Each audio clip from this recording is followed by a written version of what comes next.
तो जैसा कि कजोड़ भगत जी ने सवाल किया कि गुरुदेव भगवान अक्सर अपने सत्संगों में जिक्र करते हैं कि भाई आने वाले समय में ये जितने भी संत हैं, ये पंथ हैं, ये राजनीतिक पार्टियां बना लेंगे। राजनीतिक पार्टियां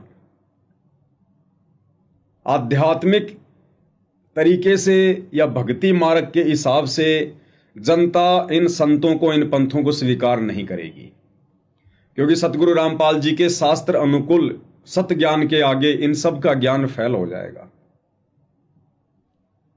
तो आध्यात्मिक स्तर पर कोई भी व्यक्ति इन पंथों को, इन संतों को स्वीकार नहीं करेगा, और लास्ट में इन लोगों को अपनी रोजी रोटी के लिए राजनीति का सहारा लेना पड़ेगा या फिर राजनीतिक पार्टियां इनको बनानी पड़ेंगी।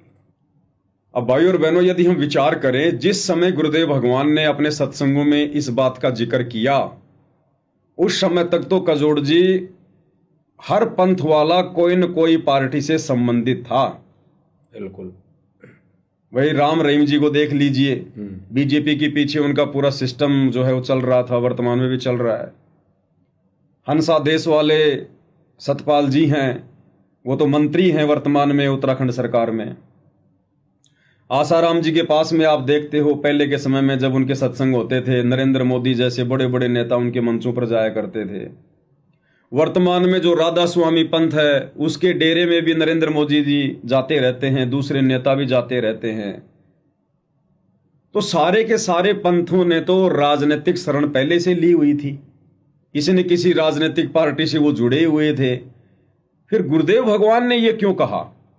सबसे पहले तो भाई बहनों को वो सत्संग सुनाना पड़ेगा जिसमें पूज्य गुरुदेव भगवान इन नकली संत और पंथों के विषय में कह रहे हैं, और लास्ट में कह रहे हैं कि आगे चलकर भक्ति मार्ग के हिसाब से इनको कोई भी स्वीकार नहीं करेगा, और इनको फिर राजनीतिक पार्टियां बनानी पड़ेंगी रोजी रोटी के लिए, दूसरा कोई तरीका नहीं बचेगा। सबसे पहले भाई बहनों को पूज्य गुरुदेव जी के मुख कमल से वो सत्संग सुनाते हैं। परमात्मा कबीर परमेश्वर जी कहते हैं कि इन ऐसे गुरुओं ने, नकली गुरुओं ने देश के देश बिगाड़ दिया, गांव के गांव बिगाड़ दिए। अब कितना बड़ा पंथ बन गया, राधा स्वामी पंथ है भगवान, कोई गांव खाली नहीं जिसमें 100-200 व्यक्ति ना हो। और फिर उससे अलग हुआ ये पंथ धन धन सतगुरु, ये भी राधा स्वामी पंथ से ही निकली हुई एक ब्रांच है। इन्होंने नाम न्यारा रख लिया, ये एक ही कुएं का पानी है।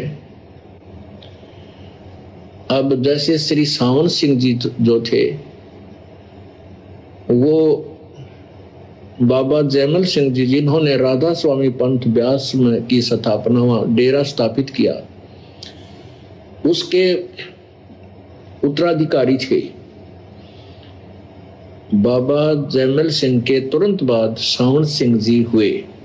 सावन सिंह जी के शिष्य श्री खेमामल उर्फ शाह मस्ताना, बिलोचिस्तानी शाह मस्ताना जी हुए, और उन्होंने बेगू रोड सिरसा में हरियाणा के अंदर अपना न्यारा डेरा बना लिया। तो वो 5 नाम ही दान करते थे। उसके बाद सतनाम सिंह जी हुए, उन्होंने उन 5 नामों को छोड़ दिया, 3 नाम शुरू कर दिए।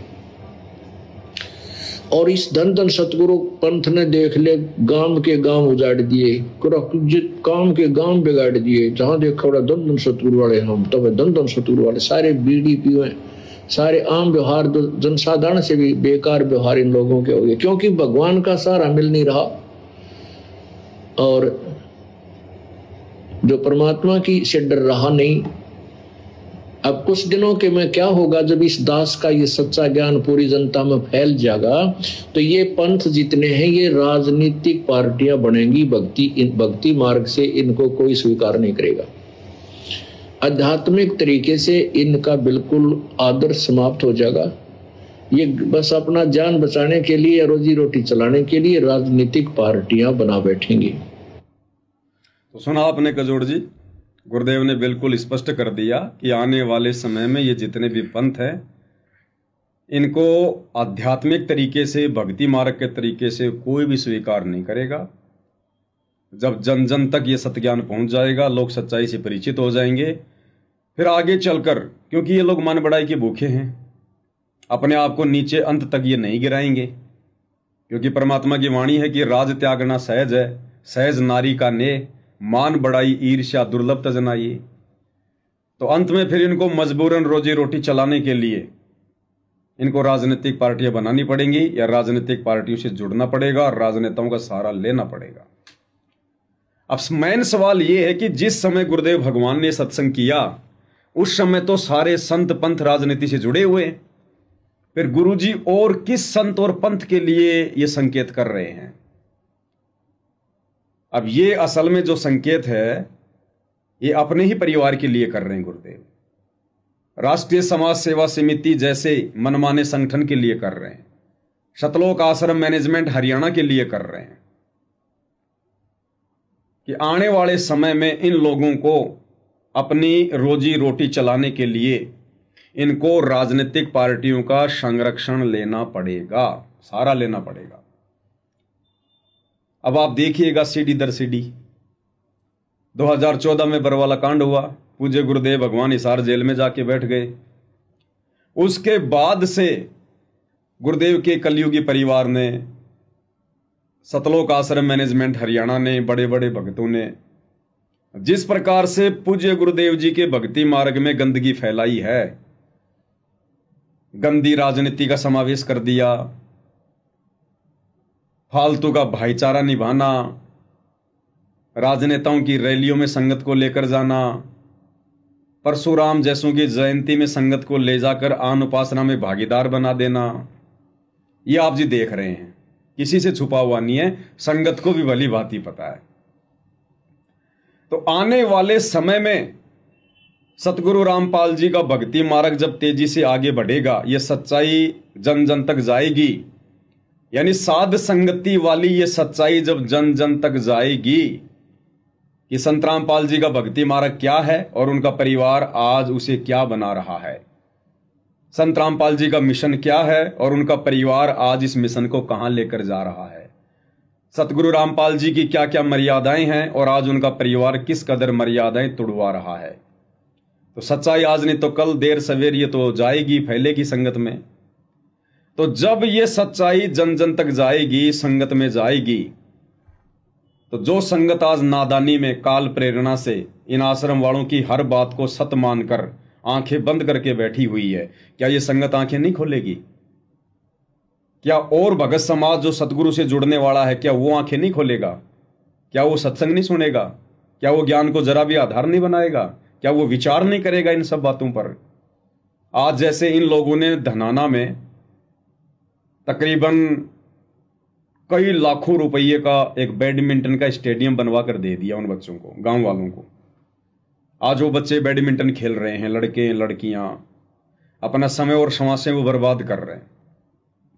कल जब वही बच्चे सतगुरु रामपाल जी के सतज्ञान से जुड़ेंगे, उनके प्रवचन सुनेंगे, नियम और मर्यादाओं के विषय में जानकारी प्राप्त करेंगे, तो क्या कल धनाना गांव के उन बच्चों को इस बात का पता नहीं चलेगा कि भाई सतगुरुदेव भगवान ने तो ये स्टेडियम वगैरह बनाना, खेलकूद में भाग लेना, इन सब के लिए मना कर रखा है। गुरुदेव तो अपने नियम में कह रहे हैं कि बच्चों हमने तो मोबाइल में वीडियो गेम भी नहीं देखना। फिर गुरुदेव के परिवार ने ये धनाना में स्टेडियम क्यों बनवा दिया हमारी प्रार्थना पर?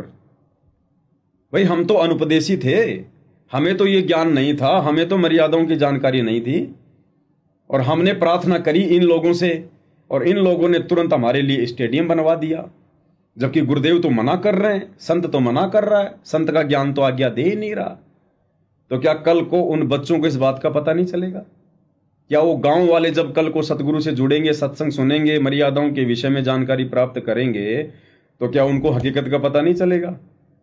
तो फिर कल को उन गांव वालों की नजरों में सतगुरु रामपाल जी के परिवार की क्या हैसियत रहेगी, क्या इज्जत रहेगी, क्या औकात रहेगी? इस प्रकार गुरुदेव भगवान कह रहे हैं कि कल को आने वाले समय में आध्यात्मिक स्तर से, भक्ति मार्ग के हिसाब से ये दुनिया इन संतों को स्वीकार नहीं करेगी। यहां पर संकेत है यानी सतगुरुदेव के इस कलयुगी इस परिवार को, उनके भाई बंधुओं को, रिश्तेदारों को, बेटा बेटियों को, इन कोऑर्डिनेटरों को, आने वाला जो भगत समाज है, इनकी वर्तमान की गलतियों को देखते हुए, क्योंकि साथ साथ में सात संगति के वीडियो बन रहे हैं, ये प्रमाण हो रहे हैं तैयार, जन जन तक इनकी गलतियां जा रही है, इनका पाखंड जा रहा है। तो कल को भक्ति मार्ग के हिसाब से कोई भी व्यक्ति जो आने वाले समय में संत रामपाल जी से जुड़ेगा, वो उनके परिवार को, इन कोऑर्डिनेटरों को, वर्तमान के बड़े बड़े परम भक्तों को आध्यात्मिक स्तर से स्वीकार नहीं करेगा। और फिर इन लोगों को क्या करना पड़ेगा? फिर इनको राजनीतिक पार्टियां बनानी पड़ेंगी, इनको राजनेताओं की शरण में जाना पड़ेगा। और वो शुरुआत इन लोगों ने काल प्रेरणा से कर भी दी है। आज इनके जितने भी आश्रम हैं, सब राजनीतिक संरक्षण में चल रहे हैं। सतगुरुदेव जी के आशीर्वाद से नहीं चल रहे, सब राजनीतिक आशीर्वाद से चल रहे हैं। आज हरियाणा में ये लोग बीजेपी सरकार का समर्थन करना छोड़ दो, मैं गारंटी देता हूं बीजेपी सरकार अगर इनके आश्रमों पर ताले ना लगवा दे तो आज ये धनाना आश्रम वाले संगत को हरियाणा के मुख्यमंत्री की रैलियों में, उनके आह्वान पर, जेल मंत्री के आह्वान पर मुख्यमंत्री की रैली में भीड़ के रूप में भक्तों को भेजना बंद कर दो। जैसा कि इन्होंने परशुराम की जयंती पर हरियाणा के जेल मंत्री के आदेश पर लगभग 500 से 700 हरियाणा रोडवेज की बसों में भक्तों को भेजा। सिरसा में कबीरपंथी लोग जयंती मना रहे थे, मुख्यमंत्री को उन्होंने मुख्य अतिथि के रूप में बुलाया, वहां पे हरियाणा का सीएम आ रहा था। हरियाणा के जेल मंत्री राजकुमार गौतम के कहने पर धनाना आश्रम से लगभग 300 रोडवेज बसें भक्तों की भरकर गई सिरसा अनाज मंडी में मुख्यमंत्री की रैली में भीड़ दिखाने के लिए। तो आज अगर ये सतलोक आश्रम वाले इन राजनेताओं से अपनी दूरी बना लें तो कल ही इनके आश्रमों पर ताले लग जाएंगे, ताले। ये आश्रम राजनेताओं की देखरेख में चल रहे हैं, राजनेताओं के आशीर्वाद से चल रहे हैं, सतगुरुदेव जी के आशीर्वाद से नहीं चल रहे हैं। तो गुरुदेव के परिवार को इस बात का भली भांति पता है कि जो गलतियां हमने कर दी हैं, आज नहीं तो कल संगत में बम फटेगा। अब बम फटेगा तो संगत तो भैया आज नहीं तो कल ज्ञान को तो आधार बनाएगी, कब तक मूर्ख बना के रखोगे। एक कहावत है, स्प्रिंग को आप एक हद तक दबा सकते हो, उसके बाद जब आप उसको छोड़ोगे उतनी तेज गति से वो स्प्रिंग ऊपर उठेगी। तो संगत को इन्होंने बहुत डरा के, धमका के, गुरुदेव के आदेशों की आड़ में, नकली एआई से ऑडियो वीडियो के आदेश में, झूठे पीले पर्चों के आदेश में डरा के, धमका के, मारपीट करके इस भोली वाली जनता को, संगत को इन लोगों ने दबा रखा है। लेकिन भैया आज नहीं तो कल सतगुरु का तत्व ज्ञान अंगड़ाई तो लेगा, और जब संगत अंगड़ाई लेगी तो ये कहां जाएंगे? फिर संगत तो इनको स्वीकार इनको करने वाली नहीं है।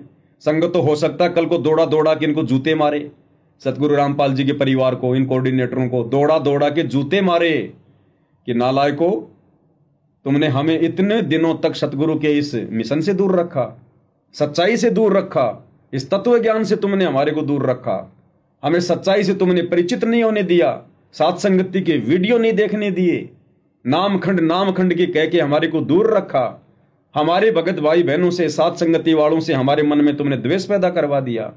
तो सच्चाई आज नहीं तो कल आएगी, उस समय ये लोग कहां जाएंगे? आध्यात्मिक स्तर से तो कोई भगत इनको स्वीकार नहीं करेगा, इनकी सच्चाई सबके सामने आ जाएगी। सात संगति की वीडियो तेजी से फैल रहे हैं।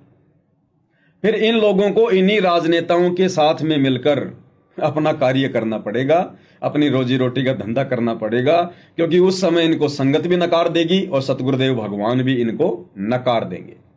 हालांकि सतगुरुदेव तो इनको नकार चुके हैं, ये तो केवल संगत की नादानी पर अपनी राजनीतिक रोटियां सेक रहे हैं, कब तक सेकेंगे? तो इसका मुख्य रीजन कजोड़ जी जो आपने पूछा है, आध्यात्मिक दृष्टि से इसका मुख्य रीजन ये है